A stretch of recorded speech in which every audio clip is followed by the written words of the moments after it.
జై శ్రీరామ్. శ్రీమద్ రామాయణము బాలకాండ 37వ సర్గ.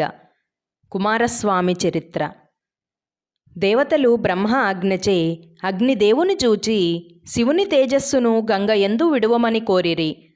గంగ తనలో పడిన శివుని తేజస్సును భరింపజాలక తన గర్భమును హిమవత్పర్వత సానువుల వద్ద గల రెల్లువనమున వదెలెను. అప్పుడు ఆ ప్రదేశము బంగారు వెండి మయమయ్యెను. ఆ వేడిమికి కాలిన ప్రదేశము రాగి ఇనుప ధాతువులు అయ్యెను. ఆ విధముగా రకరకాల ధాతువులు ఏర్పడెను. వెండి బంగారము అలానే ఏర్పడినవి. ఆ శరవనము నుండి ఒక బాలుడు ఉద్భవించెను. దేవతలు తపశ్శక్తి సంపన్నులు అయిన కృత్తికలు అను 6 స్త్రీలను చూచి, మీరు ఈ బాలునికి జనుబాలు ఇవ్వమని అడిగిరి.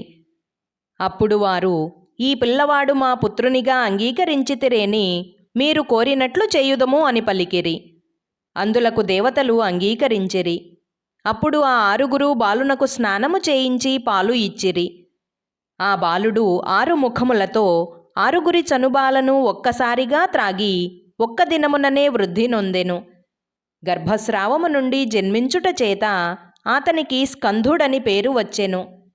కృత్తికా తనయుడు అగుటచే కార్తికేయుడు అయ్యెను. రెల్లు వనము నుండి జన్మించుట చేత శరవణుడు అయ్యెను. దేవతలు ఆ బాలుని సేనానాయకునిగా అభిషేకము చేసిరి. రామా, వింటివి కదా కుమార సంభవ కథ. రామా, ఈ పొడమిపై కార్తికేయుని భక్తుడు అగు నరుడు చిరాయువు కలిగియుండి కుమారులు మనుమలతో కూడినవాడై తుదకు కుమారస్వామి ఉండు లోకమున కేగును అని విశ్వామిత్రుడు తెలిపెను. జై శ్రీరామ్. 37వ సర్గ సంపూర్ణము. అందరికీ నమస్కారం. పూర్వజ డివోషనల్ ఛానల్కు స్వాగతం. మీకు గనక ఈ వీడియో నచ్చినట్లయితే దయచేసి లైక్ చేయండి, షేర్ చేయండి, ఇంకా కామెంట్ చేయండి. సబ్స్క్రైబ్ చేయడం, బెల్ ఐకాన్ నొక్కడం మర్చిపోకండి.